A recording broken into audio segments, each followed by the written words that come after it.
नाहीये.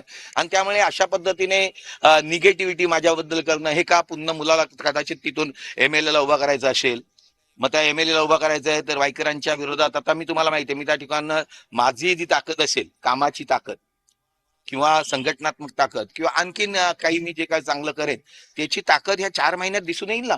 मला तर 13 दिवस मिळाले होते. याच्यामध्ये दुसरी एक गोष्ट की CMच्या माध्यमातून त्यांना जो फंड दिला होता तो मी ऐकलं की 535 कोटीचा फंड त्यांना दिला होता. आता हा फंड आणि त्यांचं ते आणि त्यांचा मुलगा तोच वापरत होते. जे पदाधिकारी शिवसेनेचे किंवा ते नेते असल्या कारणाने त्यांची नेमणूक देखील त्यांनीच केली होती.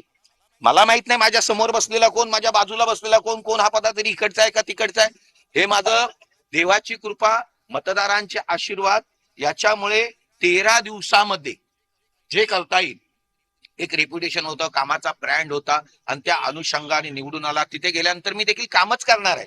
मला दुसरं काहीच नाही. मी वर्कॉलिक आहे, अल्कोहोलिक नाही यांच्यासारखा, वर्कॉलिक आहे. आणि त्यामुळे काम हेच माझं दैवत आहे, लोकांची कामं करणं. त्यामुळे कुठल्याही प्रकारचं माझ्याकडनं किंवा मला काही करता येतंय किंवा असं काही नाही आहे. हे खोटा प्रचार चाललाय. हा खोटा प्रचार त्यांनी थांबवावा. कोर्टात जायचं तर कोर्टात जावं, जिथे जायचंय कायदेशीर बाजू मांडाव्या, पण खोटेपणा करू नये एवढंच माझी विनंती.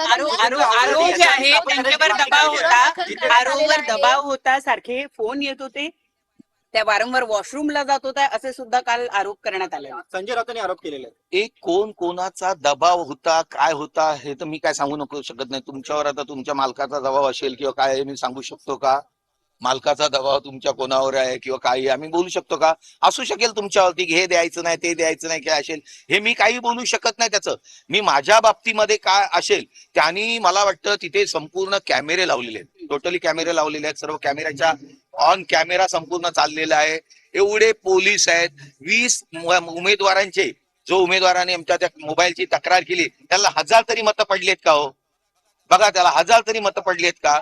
मग अशा पद्धतीने तो कंप्लेंट करतोय, तो कोणाच्या सांगण्यावर करतोय? उगीच हॅरेसमेंट करायची यामध्ये. त्यामुळे पारदर्शकतेने या मुंबई शहरातली, महाराष्ट्रातली, इंडियातलं हे झालेलं आहे.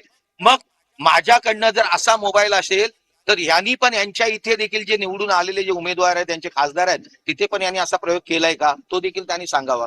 विलास पोतनीस यांच्या विरोधात गुन्हा दाखल करण्यात. आता ते जर असे मोबाईलच्या बाबतीमध्ये हे जर करत असतील तर तुम्ही देखील तुमचा बॉडीगार्ड घेऊन वगैरे आतमध्ये आला, ते देखील चुकीचं आहे ना. हे 188 या नियमाच्या अनुषंगाने काय 500 रुपये दंड असतो असं काही नाहीये मोठं, पण त्याला खोटं देऊन त्याला कुठलं तरी वळण दाखवावं. असं वळण न दाखवता तुम्हाला कायदेशीर कुठल्या ज्या काही गोष्टी करायच्यात त्या कोणीही करू शकतो, ते नाही आणखी कोणीही करू शकतो. त्यामुळे तुम्ही ते केल्या कारणाने आम्हालाही करायला लागलं. तर आम्ही कशाला केलं असतं? कोणाच्या बद्दल काय गरज आहे असं कोणाला हे करायचं? नाव येत पारदर्शकतेने ह्या हिंदुस्थानमध्ये झालेलं इलेक्शन हे पारदर्शकतेने झाले म्हणून तुमची देखील लोक निवडून आले, ही लोक निवडून आले, मी देखील निवडून आले. ते तुमचा पराजय हा मोठेपणाने पचवायला शिकला पाहिजे. माझं जर असं तर मी नक्कीच त्याला शुभेच्छा दिल्या असता. आणि मी ते म्हटलं, हरल्यानंतर देखील त्यांनी म्हटलं की मी सॉरी म्हटलं, कारण मी त्यांना हे केलेलं आहे. मला कोणालाच दुखवायचं नाहीये. याच्या अगोदर देखील मी कोणाला दुखवलेलं नाही, याच्या पुढेही मला दुखवायचं नाही. मी आलोय तर लोकांची कामं करण्यासाठी आलोय, म्हणून कोणाला तरी टार्गेट करायचं, हे टार्गेट करणं सोडून द्यावं अशी माझी विनंती आहे. तुम्ही जिंकण्यापूर्वीपर्यंत असं म्हटलं जात होतं, तुम्ही जिंकून येण्यापूर्वीपर्यंत असं म्हटलं जात होतं की वायकर आमचाच माणूस आहे, फक्त आम्ही तिकडे पाठवलेला आहे. या निकालामुळे काय सिद्ध झालं? हे देखील आता काय आता म्हणावं याला, ते तुम्हीच सांगायचं, आता मी काय बोलत नाही. जितेंद्र आव्हाडांनी या प्रकारे SIT स्थापन करण्याची मागणी केली. ना जे काय मी सांगितलं ना, कायदेशीर ज्या काही गोष्टी आहेत SIT करावी, आणखीन काही असेल की जे काय असेल ते नक्की करावं.